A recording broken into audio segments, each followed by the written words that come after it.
Kang Min-jun's hands wouldn't stop shaking. 3 years. 3 years of sitting at this table alone, pretending he was fine, pretending the grief didn't eat him alive from the inside. Today he decided it would be the last time. He stared at the empty chair across from him, Sophia's chair, and felt the weight of the small pill bottle in his jacket pocket. Just enough. Just peaceful. No mess for the hotel staff to clean up. He'd already written the instructions, transferred the accounts, arranged everything with a precision that had made him untouchable in his world. One more cup of tea. One more memory. Then silence. His hand trembled as he reached for the sugar cube. "Excuse me, sir." The voice shattered everything.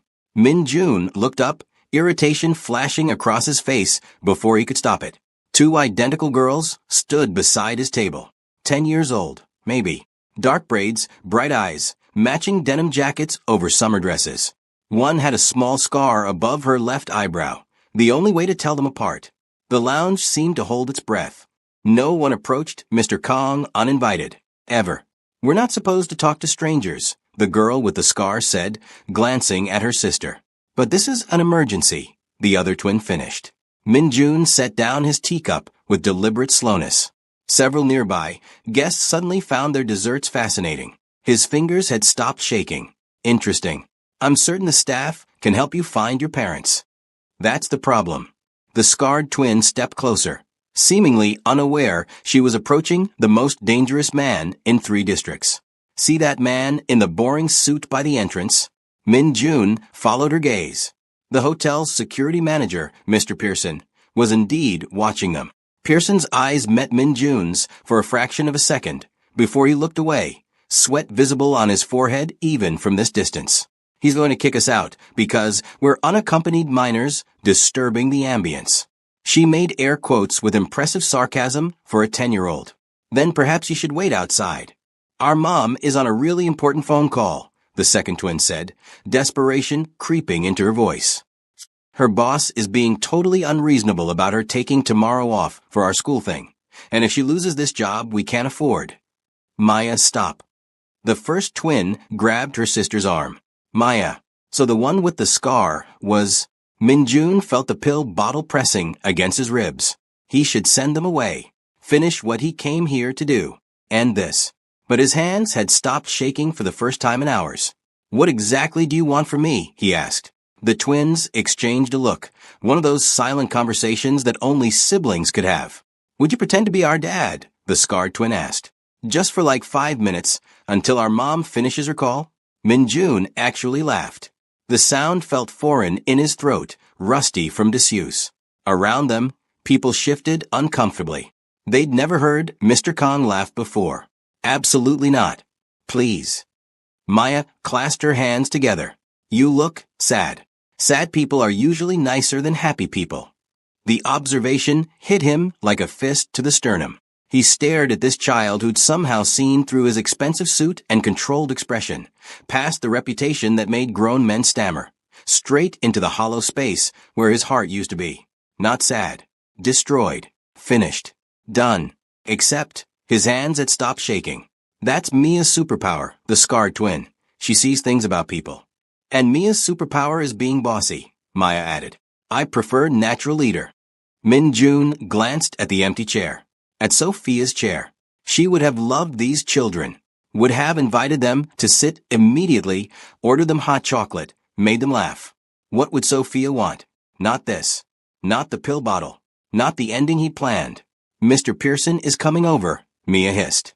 Indeed, the security manager was cutting across the lounge with purposeful strides, though his confident expression cracked with each step closer to Min-jun's table.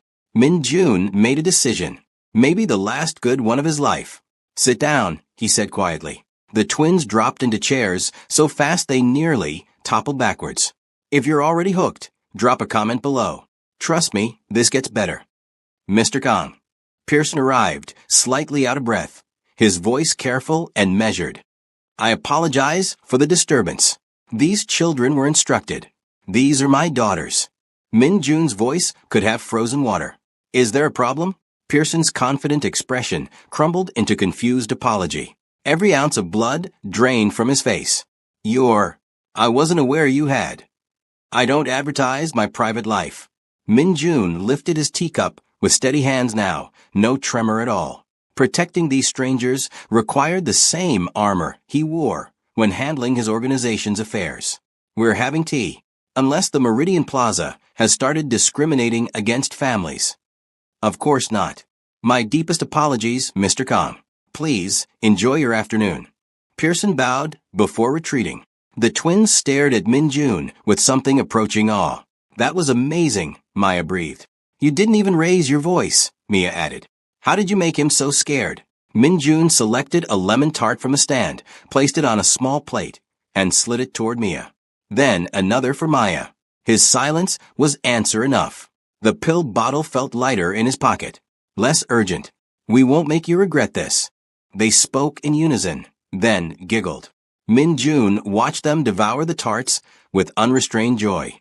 When was the last time he'd seen anyone in his presence experience something with such pure, uncomplicated happiness? People were usually too terrified. Sophia loved lemon tarts too. She was never afraid of me. The thought didn't sting as badly as usual. Strange. So why are you sitting alone at a table for four? Maya asked through a mouthful of pastry. Maya. That's rude, Mia whispered. It's okay to ask questions. Not sad questions to scary men.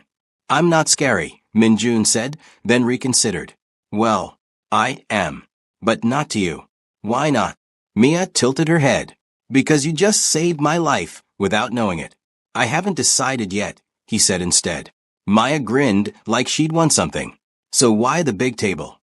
Min-jun surprised himself by answering. My wife used to sit there. He nodded toward the chair across from him. We came here every year on our anniversary. Both twins went very still. Even their chewing stopped. Used to. Mia asked softly. She died 3 years ago, today. Oh. Maya's eyes welled up instantly. That's the saddest thing I've ever heard. It's certainly unbearable, Min-jun said, the honesty slipping out before he could stop it. Mia reached across the table and patted his hand with sticky fingers. The bodyguard position near the entrance shifted forward instinctively, but Min-jun shook his head slightly. Stand down. Our dad left when we were 5, Mia said. He said we were too expensive and too loud. He was wrong. Min-jun's voice went sharp, deadly. On both counts. Several guests flinched at his tone. The twins just smiled. That's what Mom says too. Maya's smile wobbled at the edges. A woman's voice cut through the lounge, breathless and panicked. Maya. Mia. Oh my God, I told you to wait by the... She appeared beside their table like a whirlwind in business casual. A black woman in her mid-30s, professional blazer slightly askew, phone clutched in one hand, purse sliding off her shoulder. Her eyes landed on Min-jun, widened in recognition not of him specifically, but of the type of man he was, then filled with protective fear. Girls. Come here. Now. Her voice shook slightly. Mom, it's okay. Mia protested. We asked him to pretend to be our dad so Mr. Pearson wouldn't kick us out, Maya explained with zero sense of self-preservation. The woman's face cycled through several shades of horror. She pulled both twins behind her, placing her body between them and Min-jun. I am so sorry, Mr. Kang. He stood slowly, watching her assess him. The tailored suit that cost more than most cars, the cold eyes, the way every staff member gave him excessive space. She was smart enough to be afraid, but brave enough to protect her daughters anyway. Min-jun. Mr. Kang. She swallowed hard. Whatever they did, whatever they said, they asked for protection from overzealous security. Min-jun gestured to the empty chairs. His voice softened slightly. They were very persuasive. We should go. She tugged the twins toward her. Min-jun felt the pill bottle again. If they left, he'd go back to his plan. Back to the ending. Actually, the word came out before he could stop it. The table is set for 4. Please. Join me. The woman stared at him like he'd suggested jumping off the roof. Mom, he has chocolate eclairs, Maya stage whispered. And he's sad, Mia added. We can't leave sad people alone. Girls, this man is... She stopped, glancing at Min-jun, clearly trying to figure out how to explain danger to children without being rude. Complicated, Min-jun supplied. But not dangerous to you. You have my word. In his world, his word meant everything. She seemed to understand that, instinctively. I'm Sophie, she finally said, not moving closer. Sophie Rodriguez. And you've already met the Chaos Twins. The chaos is actually refreshing. Min-jun pulled out Sophia's chair, Sophie's chair now, and waited. Sophie hesitated, studying his face. Whatever she saw there made her shoulders relax fractionally. I can't remember the last time someone offered me a seat, she said, finally stepping forward. Or tea, Min-jun added, signaling James over. Or peace, Sophie finished, watching her daughters immediately start debating which pastries to try first. James appeared with fresh cups, his professional mask barely concealing his shock at seeing Mr. Kong with guests. Friendly guests. Smiling guests. Another pot of Earl Grey, please, Min-jun said. And perhaps something more child-friendly? Hot chocolate with extra marshmallows, the twins chorused. 2 hot chocolates, Min-jun confirmed. Extra marshmallows. As James departed, moving faster than usual, Sophie pulled off her blazer and draped it over a chair. Underneath, her white blouse had a small coffee stain near the collar. Long day, Min-jun asked. Long year. Sophie laughed, but it sounded tired. My boss doesn't believe in work-life balance. Or balance of any kind, really. I've been trying to get tomorrow afternoon off for 6 weeks. What's tomorrow? Father-daughter dance at school, Mia said, sipping her hot chocolate. But we don't have a dad, so Mom's taking us. Which is fine. Maya added quickly. Mom's the best. Sophie's smile was strained. They've been asking every man we meet to come with us. The mailman, our neighbor, the guy who fixed our dishwasher. We just want to fit in, Mia said softly. Min-jun felt something crack inside his chest. Not break, crack. Like ice beginning to thaw. Your daughters are remarkable, he said to Sophie. They're everything. Sophie's voice cracked slightly. Some days they're the only reason she stopped, glancing at the twins. Min-jun understood completely. Some days they're the only reason I get out of bed. Except he hadn't had a reason. Until 5 minutes ago. Your wife, Sophie said carefully. I'm sorry. That must be impossible, Min-jun supplied. The word you're looking for is impossible. Yes. Sophie nodded. When their dad left, people kept saying it would get easier. They were lying. People lie about grief constantly. Min-jun's hand drifted toward his jacket pocket, then stopped. As if there's a timeline. A schedule. His voice had gone rough. Sophie reached across the table, not touching him. Just close enough that her presence registered. But you still come here, she said softly. Every year. Same table. I don't know how to stop. Maybe you're not supposed to stop. Maybe you're just supposed to add more chairs. Min-jun looked at the twins, then at Sophie, then at the 4 chairs around this table.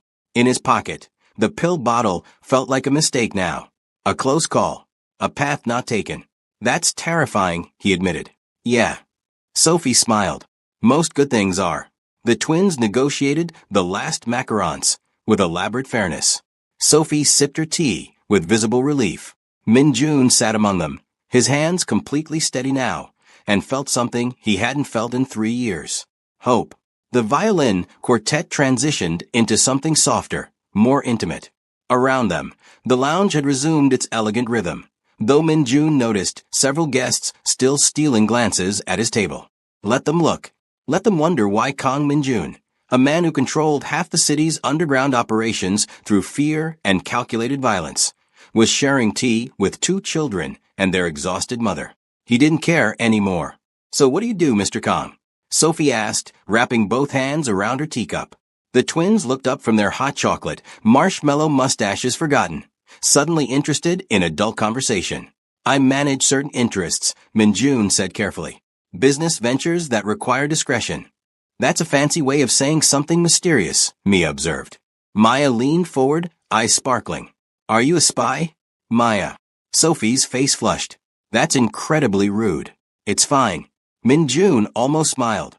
I'm not a spy. I'm more of a problem solver. What kind of problems? Mia asked. The kind people prefer not to discuss over tea and pastries. Sophie shifted uncomfortably, clearly trying to change the subject. The girls mentioned you've been coming here for years. The staff seems to know you well. I own the hotel. The admission slipped out before Min-jun could stop it. Sophie's teacup paused halfway to her lips. You own the Meridian Plaza, among other properties. Min-jun selected an eclair with deliberate casualness. It seemed practical. I spend considerable time here. Because of your wife, Mia said softly, her superpower kicking in again. Min-jun nodded. This was our place. Our tradition. She loved the tea service, the view, the music. He gestured around the lounge. I kept it exactly as she remembered it.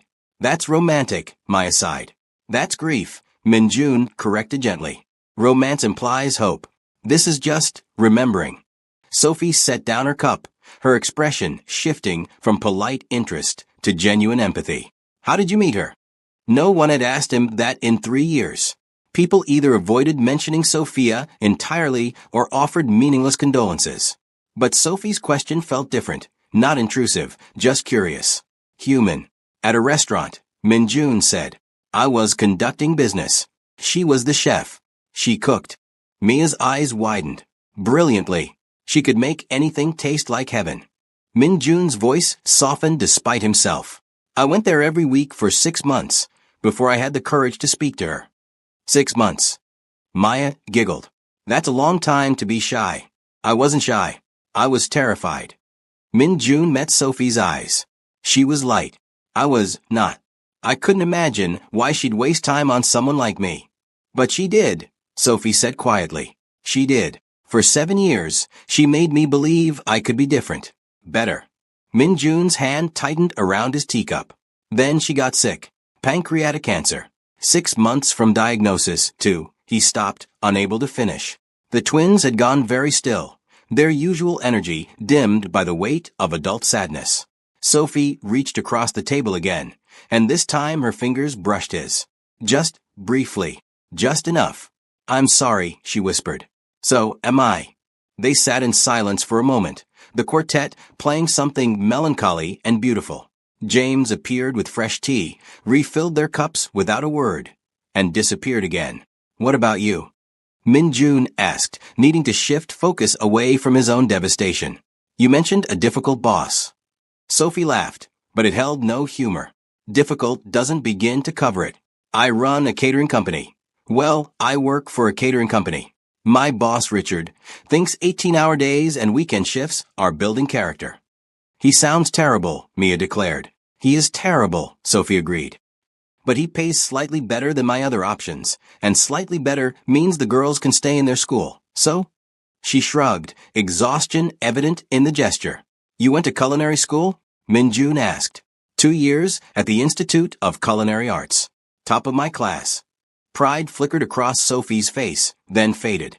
Then I got pregnant with these two, and fine dining doesn't really accommodate single mothers with twins. Your husband left when they were babies? Husband is a generous term. He was their father, technically, but he decided fatherhood required too much responsibility and not enough freedom. Sophie's jaw tightened. He signed away his rights when they were 5. Haven't heard from him since. Min-jun felt anger rise in his chest, cold, familiar anger. The kind that made men disappear in his other life. He's a fool, Min-jun said flatly. That's what I tell them. Sophie glanced at her daughters, who were now constructing an elaborate tower from sugar cubes. But they still ask about him sometimes. Wonder if he ever thinks about them. He doesn't deserve to think about them, Min-jun said, his voice harder than he intended. Sophie studied him carefully. You're very protective for someone who met us 20 minutes ago. I don't like injustice. Is that why you became a problem solver? Min-jun considered his answer. In truth, he'd become what he was through circumstances beyond his control. A brother to protect, debts to pay, violence that begot more violence until he stood at the top of an empire built on fear. But that wasn't a story for children's ears. Let's say I learned early that the world isn't fair, he said instead. And sometimes you have to make your own justice. That sounds lonely, Mia observed, her superpower striking again. It is, Min-jun admitted. Maya abandoned her sugar cube tower and climbed onto the chair beside Min-jun. She studied his face with unsettling intensity. You should come to our dance tomorrow, she announced. Maya, Sophie started. No, listen. Maya turned to her mother. He's sad and alone, and we need a dad for the dance, and he's really good at being scary to mean people like Mr. Pearson. Which might be useful if anyone's mean at school, Mia added, joining her sister's campaign. Girls, Mr. Kong has important things to do. He can't just. What do I have to do? Min Jun interrupted quietly. Sophie stared at him. I'm sorry, tomorrow. What would I have to do? You can't be serious. I rarely joke about anything. Min Jun looked at the twins, who were vibrating with excitement. What time is this dance? 3 o'clock. Mia practically shouted. At Riverside Elementary. We wear fancy dresses, Maya added. And there's punch and cookies and a photographer. And everyone brings their dad except us, Mia finished, her voice dropping. Min Jun should say no. Should return to his world of calculated decisions and controlled environments. Should remember that he'd planned to end his life today, not complicate it further. But his hands were steady. His chest felt lighter. And these two girls looked at him like he could be something other than dangerous. I'll be there, he heard himself say. The twins erupted in squeals that made other guests turn and stare. They launched themselves at Min Jun, wrapping small arms around him in a double hug that nearly knocked him backward. Min Jun froze, unsure what to do with his hands. Then, slowly, carefully, he hugged them back. Sophie covered her mouth with both hands, eyes glistening. Thank you, she whispered when the girls finally released him. You have no idea what this means to them. And to you? Min Jun asked. Sophie's smile was complicated, grateful and suspicious, and hopeful all at once. I'm still trying to figure out if you're real or if I'm having the strangest dream of my life. I'm real. Min Jun pulled a business card from his jacket pocket, elegant black cardstock with silver lettering. Just his name and a phone number. Call me tomorrow with the details. Sophie took the card, her fingers trembling slightly. This is your personal number. Very few people have it. Use it wisely. I don't even know what to say. Say you'll save me a dance. The words came out before Min Jun could stop them, surprising everyone. Himself most of all. Sophie's eyes widened. A slow smile spread across her face, genuine and warm. I think I can arrange that. The girls bounced in their seats, already planning the entire event out loud. What they'd wear, what songs they hoped they'd play, how they'd introduce their dad to everyone. Min Jun should feel panic, should feel trapped, should feel the familiar urge to retreat into the cold safety of his controlled world. Instead, he felt something dangerously close to happiness. His phone buzzed. Multiple times. Urgent messages from his second-in-command, no doubt. Problems requiring his attention. Decisions only he could make. Min Jun silenced the phone without looking at it. I should let you get back to your afternoon, Sophie said, glancing at the ignored phone. I'm sure you have important. Nothing more important than this. Min Jun surprised himself with the honesty. They talked for another hour. About everything and nothing. Sophie's dreams of opening her own restaurant someday. The twins' latest school project about ocean conservation. Min Jun's admission that he couldn't cook anything beyond ramen. The way Sophia used to sing off-key in the kitchen while preparing elaborate meals. The afternoon light shifted from gold to amber to the deep purple of early evening. Finally, reluctantly, Sophie checked her watch. We really should go. The girls have homework, and I have an early event tomorrow. Before the dance? Min Jun asked. Morning, wedding. I'll be done by 2, just enough time to get the girls ready. Sophie stood, gathering her purse and blazer. Are you sure about tomorrow? You can change your mind, we'll understand. I don't change my mind. Min Jun stood as well, helping the twins with their jackets. 3 o'clock. Riverside Elementary. I'll be there. The twins tackled him with another double hug.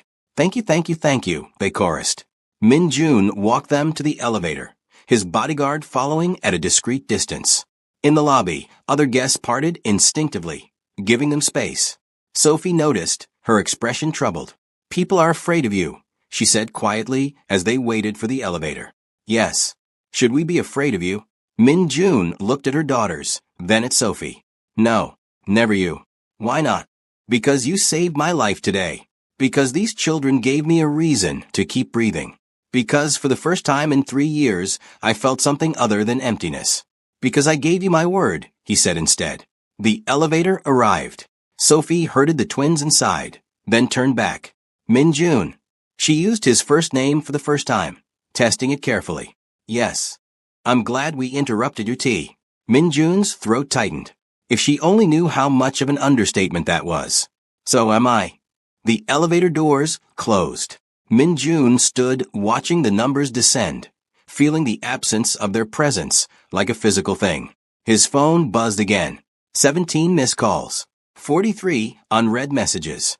Min-jun pulled out the pill bottle from his pocket, looked at it for a long moment, then walked to the nearest trash can and dropped it in. Sir. His bodyguard approached carefully. The situation at the warehouse requires your attention. They've been trying to reach you for hours. Handle it. Sir, with respect, they specifically requested. I said handle it. Min-jun's voice carried the edge that made men obey without question. I have more important things to do tomorrow. The bodyguard blinked, clearly shocked, but bowed. Yes, sir. Min-jun returned to his table. The tea service had been cleared, but the 4 chairs remained. He sat down, pulled out his phone, and did something he hadn't done in 3 years. He smiled at his reflection in the darkening window. Tomorrow he had a father-daughter dance to attend. Tonight, he had preparations to make, starting with figuring out what one wore to an elementary school event when one's usual wardrobe consisted entirely of intimidation and expensive suits. His phone rang, his second in command. What? Min-jun answered. Boss, we have a situation. The deal with the... Tomorrow. Handle everything tomorrow. But... That's an order. Min-jun hung up, scrolled through his contacts, found a name he hadn't called in months. Hello. A woman's voice surprised. Ji-woo, I need your help with something. Min-jun, is everything okay? You never call, unless. Everything is fine. Better than fine. I need you to help me shop for something. Shop? You. For a children's event. Something appropriate. Not frightening. Silence. Then, who are you, and what have you done with Kang Min-jun? I'm serious. I can tell. That's what's terrifying me. Ji-woo laughed, but it sounded pleased. When do you need this? Tomorrow. 3 o'clock. That's cutting it close. I'm aware. This must be important. Min-jun thought of Maya's scar, Mia's superpower, Sophie's tired smile. It is, he said quietly. It's the most important thing I've done in 3 years. Then I'll make it work. Meet me at my boutique at 10 tomorrow morning. Thank you, Ji-woo. Min-jun, I'm glad you called. You've been... She paused, choosing words carefully. You've been gone for a long time. It's good to hear you sound alive again. After they hung up, Min-jun sat alone in the lounge as it emptied around him. The quartet packed up their instruments. James approached with the check, which Min-jun waved away. He owned the hotel, after all. Good evening, Mr. Kang, James said. Will we see you next year? Min-jun considered the question. Next year. He'd been so certain there wouldn't be a next year. Yes, he said, but I might not be alone. James's professional mask cracked into a genuine smile. I'm very glad to hear that, sir. Min-jun left the hotel and climbed into his waiting car. His driver knew better than to ask questions, simply pulled into traffic and headed toward Min-jun's penthouse. As they drove through the city, his city, the one he controlled through networks of loyalty and fear, Min-jun realized he'd spent the entire afternoon not thinking about his organization, not thinking about territory or profit or the constant calculations that kept him in power. He'd just been a man, having tea, talking to a woman and her daughters, being human. It felt terrifying and wonderful and completely foreign. His phone buzzed with another message. This time he looked. Unknown number. Thank you again for today. The girls haven't stopped talking about you. Sophie. Min-jun stared at the message, tried to think of an appropriate response. Everything felt too formal or too casual or too revealing. Finally, he typed, Thank you for trusting me with them. See you tomorrow. 3 dots appeared immediately. Then, looking forward to it, Min-jun saved her number, looked at it for a long moment, then did something impulsive. He opened his photos, something he rarely did, as they were all of Sophia. Found his favorite, her laughing in this very lounge, sunlight catching her hair, absolutely radiant. He studied her face, her joy, her light. I met someone today, he whispered to the photo. Actually, I met 3 someones. 2 little girls and their mother. They're remarkable. Sophia's frozen smile seemed to approve. I think you'd like them. I think. Min Jun's voice cracked. I think you'd want me to be happy. Even if it means moving forward. Even if it means filling the empty chair. The photo didn't answer, of course. But Min Jun felt something shift inside him. Permission, maybe. Or acceptance. Or just the first tentative step toward letting go without forgetting. I'll always love you, he promised. But I think I'm ready to try living again. The car pulled up to his building.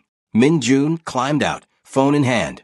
Sophia's smile still glowing on the screen. Tomorrow he'd attend a father-daughter dance. He'd probably be terrible at it. The other parents would likely recognize him and be terrified. He'd stick out like a wolf at a puppy party. But Maya and Mia would be happy. And Sophie would smile at him with those warm, knowing eyes. And for a few hours, Kang Min Jun wouldn't be a mafia boss or a feared criminal or a grieving widower. He'd just be Min Jun, a man trying to figure out how to be good for people who deserved goodness. It was the scariest thing he'd done in years. He couldn't wait. Min Jun stood outside Riverside Elementary at exactly 2:55 p.m., feeling more nervous than he had during any business negotiation in his entire life.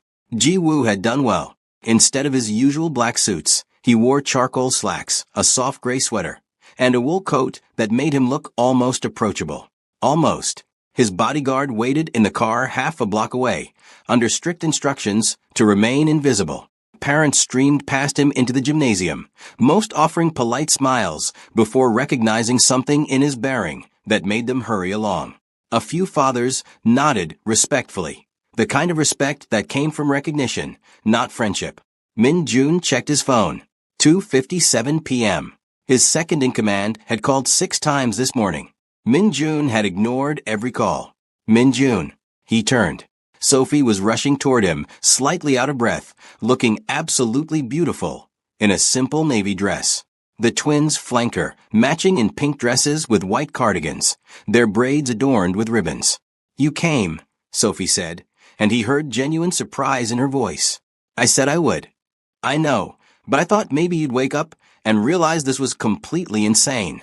It is completely insane, Min Jun agreed. I came anyway. Maya grabbed his hand. You look nice. Not scary at all.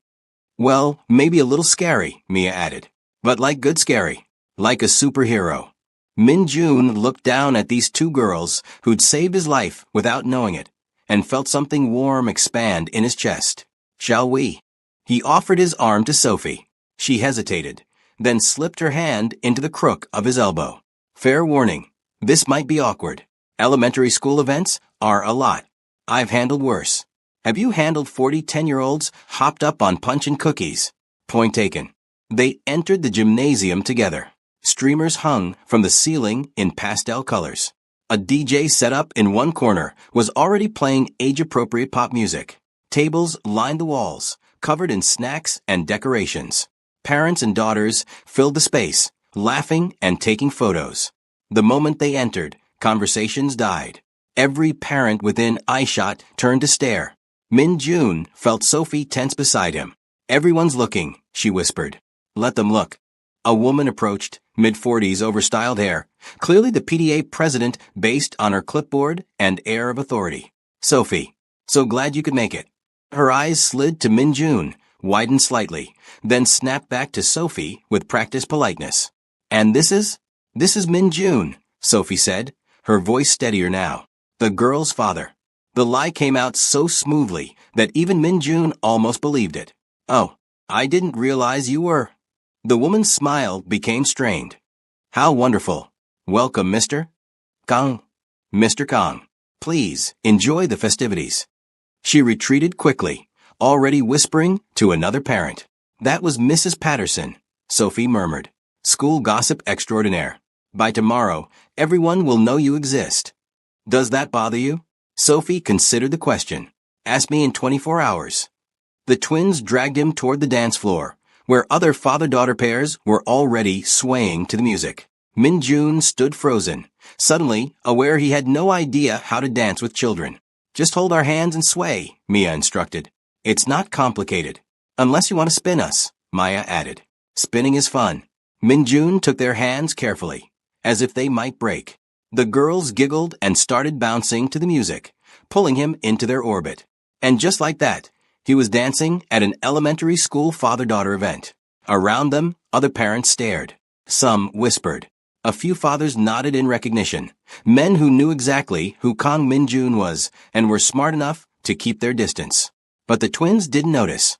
They were too busy teaching him their version of dancing, which involved a lot of spinning and jumping and absolutely no regard for rhythm. Minjun found himself laughing. Actually laughing. Sophie watched from the sidelines, her phone out, capturing photos. When the song ended, Minjun walked over to her. "Your turn," he said. "What?" "Dance with me." "Minjun, this is a father-daughter dance. And you've been both mother and father to them for years. Dance with me." Sophie's eyes glistened. She let him pull her onto the floor just as a slow song started. Minjun placed one hand on her waist, took her hand with the other, and began to lead. "You can actually dance," Sophie said, surprised. "My wife taught me. She said every man should know how to dance with the woman he loves." They swayed together, aware of the stares, but no longer caring. "This is insane," Sophie whispered. "Yesterday, I didn't know you existed. Today you're dancing with me at my daughter's school. Do you want me to leave?" "No." She looked up at him, and Minjun saw something fragile and hopeful in her expression. "I really don't." "Good. Because I'm not going anywhere." The twins appeared beside them, each hugging a leg. "Can we get cookies now?" Maya asked. "Please." Mia added. Minjun and Sophie broke apart laughing. "Go ahead," Sophie said. But only two each. The girls raced toward the snack table. Minjun and Sophie followed at a more sedate pace. "They adore you already," Sophie observed. "You realize that's dangerous, right?" "How so?" "Because when you disappear back to your complicated life, they're going to be heartbroken." Minjun stopped walking, turned to face her fully. "What makes you think I'm going to disappear?" "Because men like you don't stick around for women like me. Men like me, powerful, wealthy, clearly involved in things you won't discuss." Sophie's voice was gentle but firm. "I'm a single mother working 2 jobs to make rent. We live in completely different worlds." "We did," Minjun agreed. "Until yesterday, when your daughters asked me to pretend to be their father, and I realized I didn't want to pretend. I wanted it to be real." Sophie stared at him, speechless. "I'm not good at this," Minjun continued. "At being vulnerable or open or any of the things normal people do easily. My life is complicated and sometimes dangerous and definitely not suitable for children. But, Sophie's voice was barely a whisper. "But I haven't felt this alive in 3 years. And I think," he paused, choosing words carefully, "I think Sophia would want me to try, to be happy, even if it's messy and imperfect and terrifying." "This is terrifying," Sophie agreed. "Then we're terrified together." A camera flash went off nearby, the school photographer capturing a moment. Minjun barely noticed. "I have conditions," Sophie said finally. "Name them." "First, no lies to the girls. If this doesn't work out, we tell them honestly. They've had enough abandonment for one childhood." "Agreed." "Second, I need to know what you actually do. Not details, but enough to know if my daughters are safe around you." Minjun took a breath. "I run an organization that operates outside legal boundaries. I manage territory, solve disputes, and ensure certain business ventures remain profitable. I've done things I'm not proud of, hurt people who deserved it and some who probably didn't. But I have rules. No drugs near schools. No violence against women or children. And I protect what's mine." "And if we become yours?" Sophie asked quietly. "Then I protect you with everything I have," which is considerable. Sophie processed this information. Minjun waited, prepared for her to walk away, to protect her daughters from the darkness he carried. "Third condition," she said instead. "You have dinner with us. At our apartment. Not some fancy restaurant. Our home. You see how we actually live, and you decide if you can handle the chaos." "When?" "Tomorrow night. 6 o'clock. Sophie pulled out her phone. "I'll text you the address. I'll be there." "You keep saying that. Showing up." "I will keep showing up," Minjun promised. "For as long as you'll let me." The twins returned, cookies in hand. chocolate already smeared on their faces. We got you one. Maya held up a cookie for Minjun. And one for Mom, Mia added. They spent the next 2 hours at the dance. Minjun spun the twins until they were dizzy, posed for countless photos, made small talk with other parents who were clearly terrified but too polite to show it, watched Sophie glow with happiness as her daughters finally got to experience what other kids took for granted. As the event wound down, families began filtering out. Minjun helped the twins with their coats, Sophie gathering their things. Can Minjun come home with us? Maya asked. Not tonight, sweetie. He has work. But tomorrow? Mia pressed. Tomorrow he's coming for dinner, Sophie confirmed. The twins erupted in cheers loud enough to make other parents turn and stare again. Outside, the late afternoon sun painted the sky in shades of orange and purple. Minjun walked them to Sophie's car, a beat-up Honda that had seen better days. This is us, Sophie said, almost apologetically. It runs. Most of the time. Good enough. The twins climbed into the back seat, still chattering excitedly. Sophie lingered by the driver's door. Thank you, she said. For today. For showing up. For making them happy. Thank you for letting me. They stood in awkward silence for a moment, neither quite sure how to say goodbye. Finally, Sophie stood on her tiptoes and kissed his cheek. Brief. Warm. Perfect. Tomorrow. 6 o'clock. Don't be late. I won't. Minjun watched them drive away, his hand touching the spot where her lips had been. His phone rang immediately, his second in command. Yes. Boss, we need you. The situation has escalated. Handle it. I can't handle this alone. We need your authority. Then make the decision yourself. That's why I pay you. But I'm busy. Minjun hung up. He climbed into his own car, where his bodyguard waited. Where to, sir? The flower shop on 5th Street, then the toy store on Madison, then home. The bodyguard's expression remained neutral, but Minjun caught the slight raise of his eyebrow. Flowers and toys, sir? Do you have a problem with that? Not at all, sir.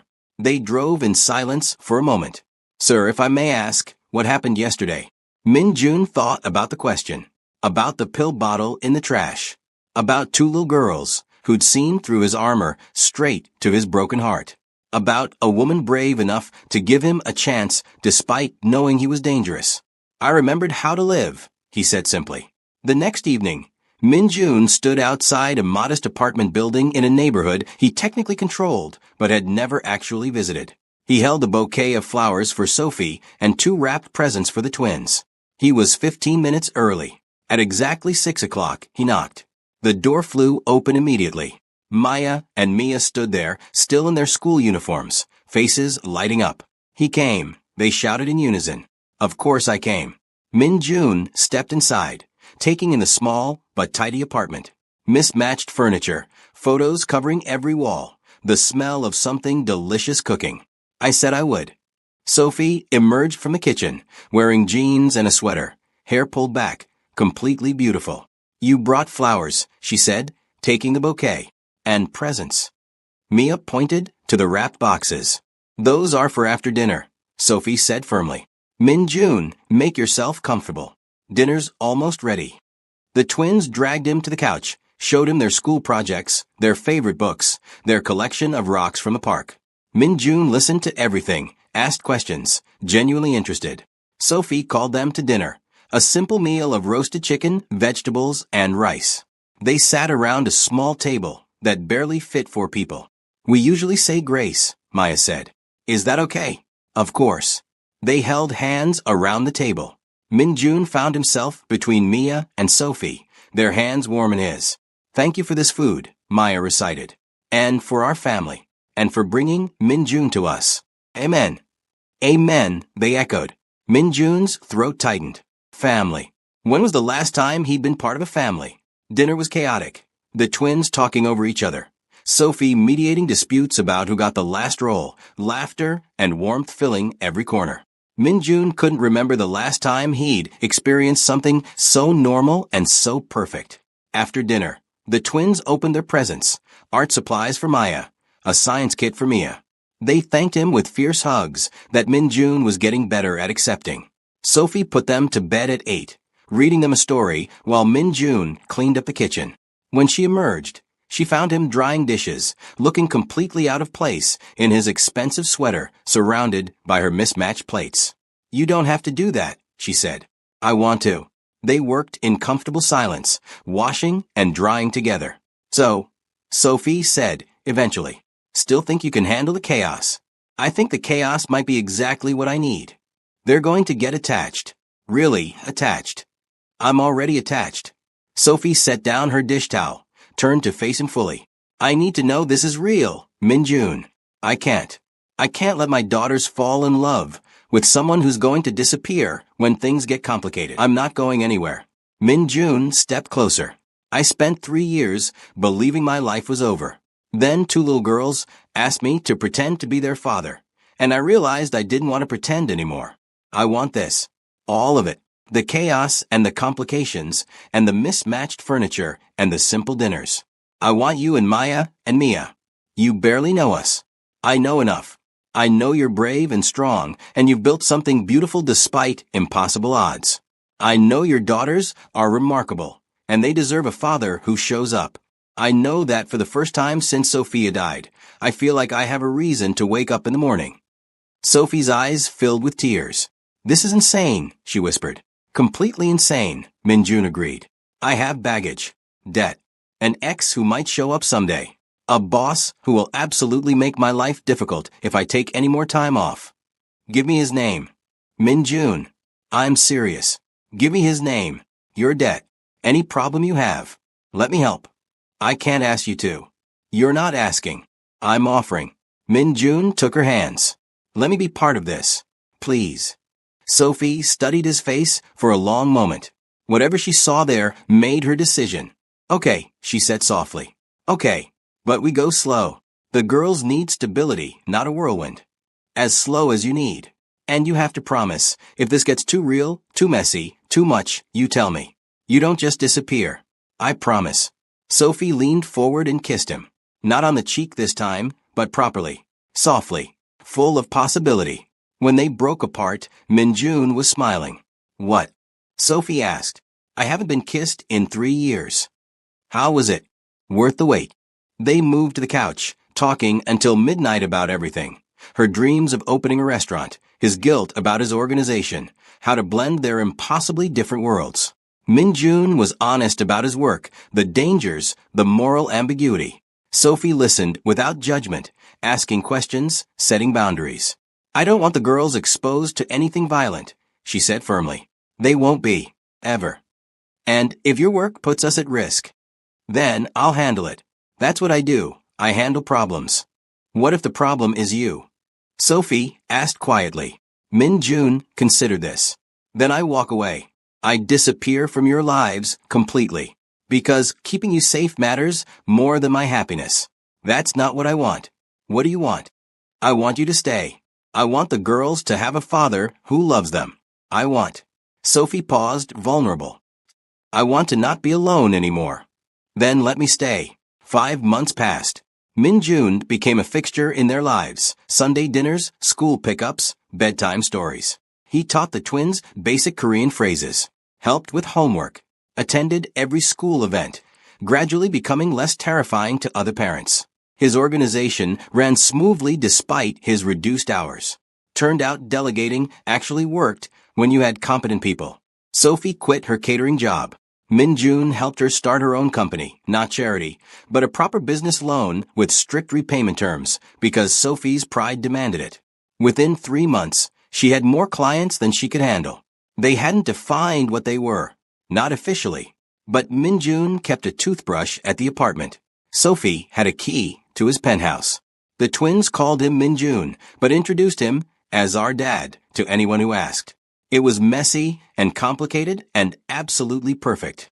Then, one Tuesday in October, Mia fell at school. Broke her arm badly enough to require surgery. Min-jun was in the middle of a critical meeting when Sophie called, voice shaking. "They're taking her to Mercy Hospital. I'm stuck across town at an event. I can't get there for at least an hour. I'm already leaving." Min-jun stood, collected his coat, and walked out while his associates sat in stunned silence. He'd never left a meeting early, ever. He reached the hospital in 20 minutes, found Mia in the ER, terrified and in pain. Maya sat beside her, trying to be brave. Min-jun. Mia's face crumpled with relief. It hurt so much. I know, sweetheart. But the doctors will fix it. He took her good hand, let her squeeze as hard as she needed. I'm here. I'm not going anywhere. The nurses tried to make him leave. Family only. Min-jun's expression stopped them mid-sentence. I am family, he said quietly, but with absolute authority. They didn't argue. He stayed through the x-rays, the discussions with surgeons, the terrifying wait during the procedure. When Sophie finally arrived, breathless and panicked, she found Min-jun in the waiting room with Maya asleep against his shoulder. How is she? Sophie asked. Surgery went well. She'll be in recovery soon. Min-jun stood carefully, transferring Maya to a chair. The surgeon said she'll heal perfectly. Sophie collapsed into his arms, sobbing with relief. Min-jun held her, stroking her hair, murmuring reassurances. Thank you, she whispered. Thank you for being here. Where else would I be? When Mia woke up, groggy from anesthesia, she looked around the hospital room at Min-jun, Sophie, and Maya. We're all here, she said, smiling despite the pain. The whole family. Min-jun felt something click into place. This was his family now. These 3 people were his reason for everything. 3 weeks later, on a crisp November evening, Min-jun took them all back to the Sapphire Lounge. The table for 4 waited, just as it always had. But this time, every seat would be filled. The twins, now more mature, more confident, sat with practiced elegance.